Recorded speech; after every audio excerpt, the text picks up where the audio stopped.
Hi friends, వర్షం పడుతుంది కదా, అందుకని చెప్పేసి వేడివేడిగా సూప్ తాగుదామని చెప్పేసి ట్రై చేద్దాం అనుకుంటున్నాను. దానికోసం క్యాబేజీ వెజిటేబుల్ సూప్ అండి ఇది. దీనికోసం క్యాబేజీ, బీన్స్, అదేవిధంగా అల్లం, వెల్లుల్లి, ఉసిరికాయ అంటే సి విటమిన్ ఉంటుంది కదండి, మంచిది చాలా ఆరోగ్యానికి. సో ఇది క్యారెట్ ముక్కలు సన్నగా తరుముకోవాలి, మళ్ళీ నిమ్మకాయ, దానికి తోడు కొత్తిమీర. సో కొంచెం చిక్కబట్టం కోసం సూపు కార్న్ఫ్లోర్ 2 స్పూన్లు అండి. సో ఈ విధంగా కట్ చేసుకొని పెట్టుకోవాలి. పెట్టుకున్నాక ఎలా తయారు చేయాలో ఇప్పుడు చూపిస్తాను. పొయ్యి మీద బౌల్ పెట్టుకోవాలండి.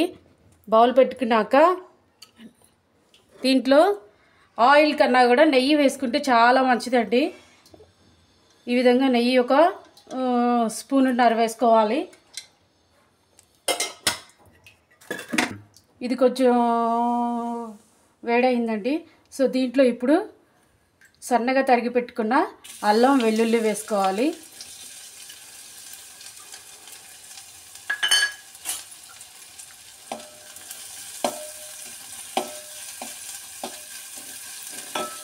అల్లం వెల్లుల్లి పచ్చివాసన వస్తుంది కదండి, అందుకోసమని ముందే వేసుకోవాలి.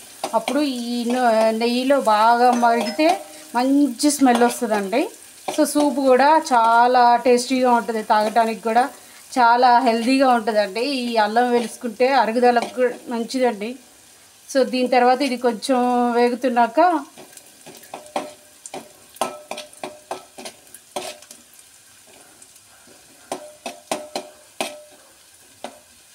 ఇలా జస్ట్ 2 సెకండ్స్ బాగా వేగనివ్వాలండి.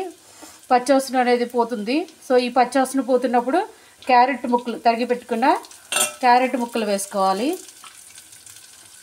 ఎందుకంటే క్యారెట్ చాలా హార్డ్గా ఉంటుంది కదండి, ఇది మగ్గాలి కాబట్టి కొంచెం టైం పట్టుద్ది, అందుకని క్యారెట్ వేసుకోవాలి.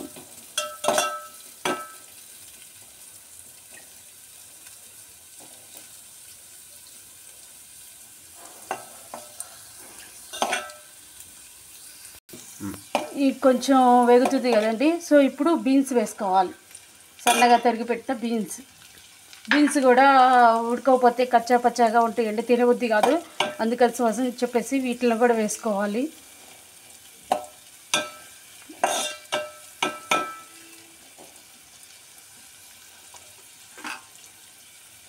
ఇవి కొంచెం మెత్తగా, అంటే మరీ మెత్తగా కాదండి, కొంచెం లైట్గా కొంచెం మగ్గుతున్నంతసేపు కొంచెం మూత పెట్టేసుకోవాలి. Just 1 second. ఇలా కొంచెం 1 సెకండ్ అయిపోయిన తర్వాత సన్నగా తరిగి పెట్టిన క్యాబేజీ వేసుకోవాలి.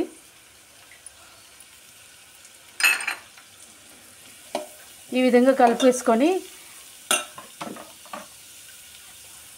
ఇవన్నీ మగ్గటం కోసం అని చెప్పేసి జస్ట్ కొంచెం సాల్ట్ వేసుకోవాలండి. ఎందుకంటే సాల్ట్ వేసుకుంటే వీటిలో ఉన్న వాటర్ అంతా కూడా బయటకు వచ్చేస్తుంది.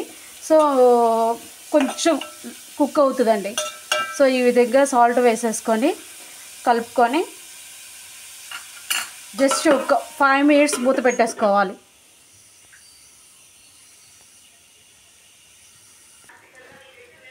టెన్ మినిట్స్ కుక్ అయిపోయిందండి. చూడండి ఎలా ఉంటుందో.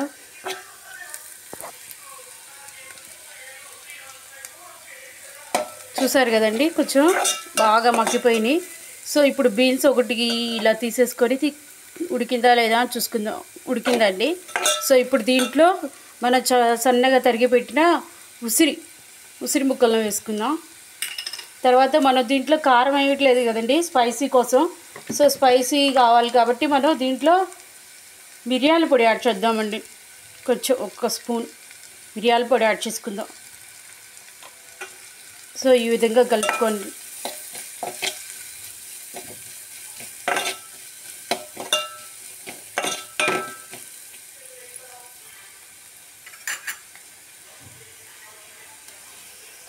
సో ఉసిరి పెప్పర్ పౌడర్ కూడా బాగా టేస్ట్కి వచ్చింది. సో దీంట్లో ఇప్పుడు వాటర్ యాడ్ చేసుకుందామండి.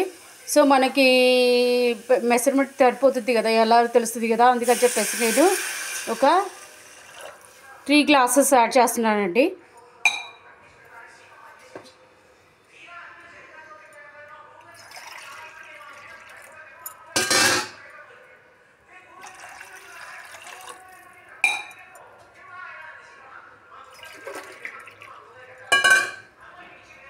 3 గ్లాసెస్ యాడ్ చేశాను.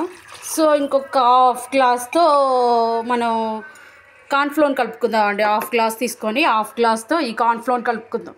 సో దీనిలోపు దీన్ని హైలో పెట్టేసుకుందాం, ఎందుకంటే తెరలాలి కదండి. సో నాకు కార్న్ఫ్లోర్ కలుపుకోవడానికి ముందు ఇప్పుడు తెరలటానికి అని చెప్పేసి మూత పెట్టేసుకుందాం.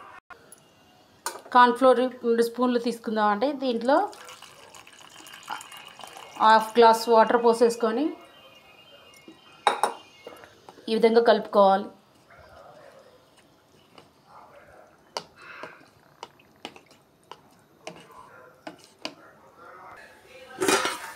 సో ఈ విధంగా తెరలుతున్నదండి. ఇప్పుడు ఎమ్మన్నే కార్న్ఫ్లోర్ పోయకూడదు, ఎందుకంటే అంత చిక్కగా రాదండి. సో దీంట్లో ఇప్పుడు కొత్తిమీర యాడ్ చేసుకుందాం. కొత్తిమీర అంతా అయిపోయినా కూడా సర్వ్ చేసుకునేటప్పుడు యాడ్ చేసుకోవచ్చు అండి. కాకపోతే అప్పుడు కొంచెం పచ్చి వాసన వస్తున్నట్టుంటుంది కదా, అందుకని ఇలా బాయిల్ అవుతున్న వాటర్లో వేస్తే కూడా మంచిగా ఉంటుంది. అప్పుడు వేసుకోవచ్చు అండి. కొంచెం నేనైతే ఇలాగే వేస్తాను, ఎందుకంటే పచ్చి వాసన రాకుండా ఉంటుంది, అన్నిట్లో మిక్స్ అయిపోయి ఉంటుంది కాబట్టి చాలా టేస్టీగా ఉంటుంది. అప్పుడు సర్వ్ చేసేటప్పుడు కూడా లైట్గా పైన వేసుకోవచ్చు అండి. ఈ తెల్లుతున్న దాంట్లో కార్న్ఫ్లోర్ వాటర్ పోసేద్దామండి. సో కార్న్ఫ్లోర్ ఎందుకు పోస్తామంటే చిక్కదనం కోసం అండి. ఇలా కాకుండా కార్న్ఫ్లోర్ పోసుకుంటూ కూడా వెజిటేబుల్స్ సూప్ డైరెక్ట్గా తాగాలనుకున్న వాళ్ళు, లేదంటే ఇలా వెజిటేబుల్ సూప్ పోసుకొని చిక్కగా కావాలి అనుకున్న వాళ్ళు ఈ విధంగా కార్న్ఫ్లోర్ వేసుకొని కొంచెం కుక్ చేసుకోవాలి. So soup చిక్కబడిందండి. సో ఇప్పుడు దీన్ని బౌల్లోకి తీసుకొని సర్వ్ చేసుకుందాం. చూసారు కదండి, బౌల్లోకి తీసుకున్నాను. దీంట్లోకి ఇప్పుడు లెమన్ యాడ్ చేస్తున్నానండి. ఆల్రెడీ ఉసిరికాయ యాడ్ చేశాను కదండి, మళ్ళీ లెమన్ ఎందుకంటారేమో. ఆల్రెడీ ఉసిరికాయ అంతా ఉడికేసింది కదండి, అంత టేస్ట్ ఇప్పుడు రాదు. సో దీంట్లో లెమన్ ఇప్పుడు వేసుకుంటేనే మంచి టేస్ట్ వస్తుంది. ఈ విధంగా లెమన్ యాడ్ చేసుకున్నామండి. ఇది సర్వింగ్ కోసం కొంచెం లైట్గా కొత్తిమీర, ఎక్కువ వేయద్దండి, లైట్గా వేసుకోండి. సో చూసారు కదండి, వేడివేడిగా వెజిటేబుల్ సూప్ ఎలా తయారు చేసుకోవాలో. నచ్చితే లైక్ చేయండి ఫ్రెండ్స్. Thank you.